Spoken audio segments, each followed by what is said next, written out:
After copying all your course materials to another course in Canvas, even though you select all materials to get copied, your Panopto videos won't, because course videos are stored on a separate Panopto server, and they need to be copied manually. To do so, go to the course that has the Panopto video in it.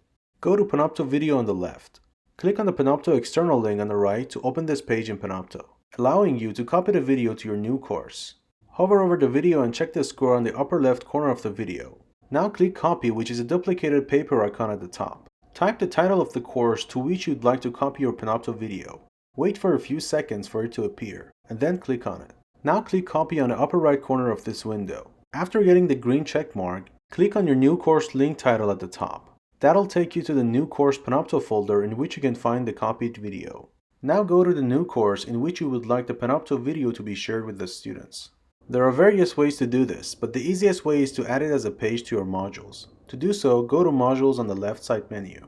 You can use an already existing module or create a new one. Then click on the plus to add items to your module.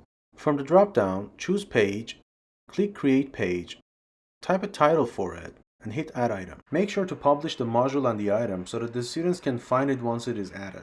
Now click on the title of the page that you just created and hit Edit in the upper right corner. In the Rich Text Editor, click on the green Panopto icon. If it's not there, click on the three dots to expand the toolbar, and then you'll see the icon on the second row. After clicking on a Panopto icon, find the video that you just copied from the other course in your current course Panopto video library and select it. Then click Insert to embed the video in your page. If everything looks as expected, scroll all the way down and hit Save. Now the video is accessible by all the students in your course. The View as a Student feature on the upper right side of the screen is the best tool to see what the students can see to make sure they all have access to the video. You can select as many videos as you want to bulk copy them from your previous course to your current course and share them with all your students. Thanks for watching and see you in the next video.